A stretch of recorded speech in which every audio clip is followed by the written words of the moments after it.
Trauma, healing. Our trauma healing team has been involved with both training and teaching. Trauma, healing. Why this sign? The first part of the sign shows trauma is something that impacts our minds, creating memories we relive over and over again. Trauma also pierces our heart, and the impact causes us emotional pain. Now that you know the meaning, can you understand the sign? It's the sign we use for trauma. This sign, can you guess the meaning? When you see it, you probably understand it and could tell me the answer. This sign is the sign we use for healing. Trauma. Before trauma, there are two other stages. The first one is pain. It can be compared to physical pain, like a bleeding wound. A wound like that would cause us pain. The second one is grief. In grief, we experience the pain. Finally, trauma. Imagine again the first stage as a physical wound. If you are wounded, you would seek treatment. You would go to the doctor, who might treat you with ointment or a Band-Aid, perhaps give you a shot or medicine, and then you would experience physical healing, right? But what if our emotional wounds are left for a long time? Then they can lead to grief, and that grief brings sorrow. For example, if your parents passed away, you would grieve, and the grief would extend over a certain period of time. For some people, that might be a week, for others, a month, but eventually the grief would fade. If you aren't able to move through grief, though, it can lead to trauma, and you can end up trapped in trauma for a long time. Alright? That means that when we experience grief, we need to take time to work through it so that it can be healthily resolved. That healing allows us to return to a state of well-being while we are emotionally healthy. We can continue on with life, working, and growing. So grief can lead back to well-being, but it can also lead to trauma. Trauma itself can be compared to a prison cell. We can stay imprisoned for a long time, unable to find healing. So it's critical that we work through the trauma so we can find release. The journey to healing can involve many different art forms. There is a connection. The art might be drawing or poetry. It can be through song or drama, through writing, through sewing. There are many different forms we can use that can help with healing, but we need to take time.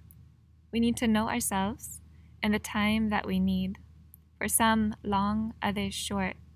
We decide ourselves. That means that we need to guard the time we have set aside. We need to take the time, be it long or short, to work through our pain so that we can find healing and not move into trauma. Someone who has been traumatized, how can they work through the trauma? In the last clip, Kim shared with us about trauma. Let's now continue and talk about the healing process. Here's a visual to help us out.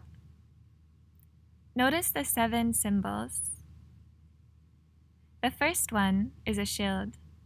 If someone comes to us who has been traumatized and they are sharing their experience, it's important for them to have trust. Trust, for example, in knowing that we will not share with others. Feeling safe is also important. People might not feel safe in an open location. A private location would be better. The second symbol. We need to take time to examine our hearts and find out where the trauma lies so that we can identify the trauma we've been carrying and see the pain that we have experienced.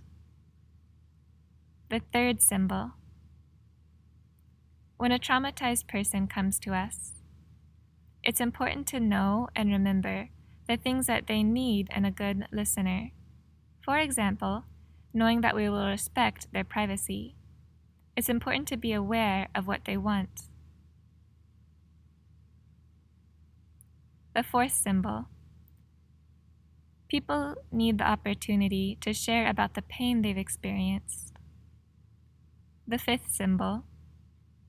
They also need the opportunity to mourn and lament the pain and loss they have had. For the sixth symbol. As someone laments their loss and expresses their pain, they can move on to forgiveness. This is the Korean sign for forgiveness.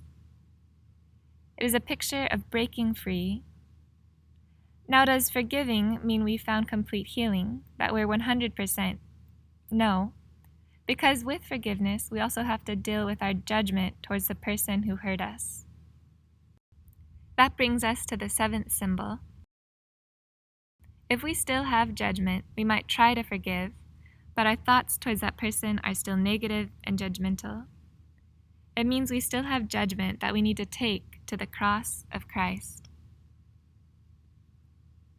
The symbol at the center of the spiral represents the final healing at the end of the journey. There may be new traumas ahead, but we can also work through those. For trauma healing, is there a quick fix? What if we tell the traumatized person just to pray, everything's fine, it's not a big deal? They might hear what we said and go away, and they would still have their trauma. It's like we've sent them across a false bridge. As they walk across, it collapses. Those kind of quick fixes don't bring healing.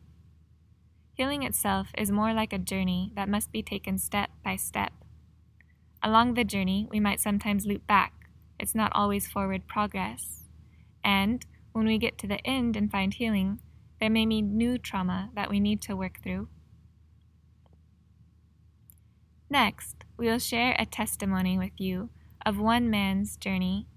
This is his story and his experience with trauma healing. Here's the video. Hello everyone. My name is Matsumoto. During my childhood, I experienced trauma and will share that with you today. My trauma experience is not the universal experience of the deaf. This is just my story. Growing up, both at the deaf school and with my mom, people would try to teach me to use my voice and try to teach me to listen and to be able to hear. I would listen, for example, to the sound coming out of the radio. I might listen and say, "Oh, now on the radio they're singing." And my mom and my dad would be so pleased. Or I would say, "Right now they're making an announcement," and they would be so happy. I could do that, but really communicating or having a deep conversation was impossible.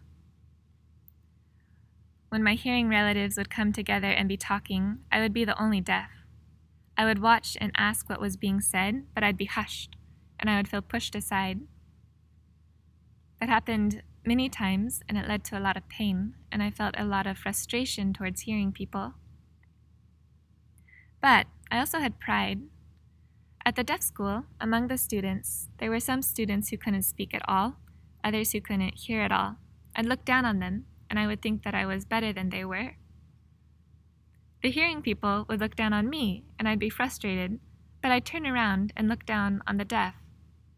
When the hearing people looked down on me, I would judge them for it. But I also thought the hearing people were smart, that they were smart because they could hear and learn. Since I was deaf and couldn't, I must be stupid. Hearing people could hear everything, so I thought that meant they were really smart. Also, about being wrong, I thought hearing people were never wrong, but that deaf people were wrong all the time. Because they couldn't hear, they'd make stuff up, and it'd be wrong. Plus, hearing people told me I was wrong a lot, and I internalized that message, and I believed that deaf must really be wrong a lot. That's what I believed.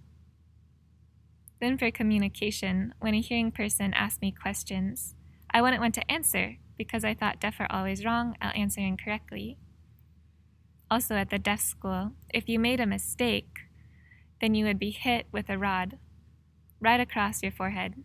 So I was afraid and had trauma. A mistake meant getting hit, The schools were like that in the past. They weren't good. After growing up and graduating from deaf school, I might go, for example, to a restaurant. The waiter would come, and in the past, they didn't have menus. You would just write down your order, or you would speak your order, or point to the dishes that were advertised up on the walls. But after I tried to show the order what I wanted, then the waiter would repeat it back to me, speaking. They would just speak it back. I couldn't hear it, so I'd just say, yeah, that's right, and I'd go along with it, because I didn't want to show that I was deaf. I didn't want to be embarrassed. I just pretend I can hear, I'm a hearing person. Just a pretense. So, the waiter would go off and bring back my order, and it'd be wrong, but I'd eat it. I experienced that several times.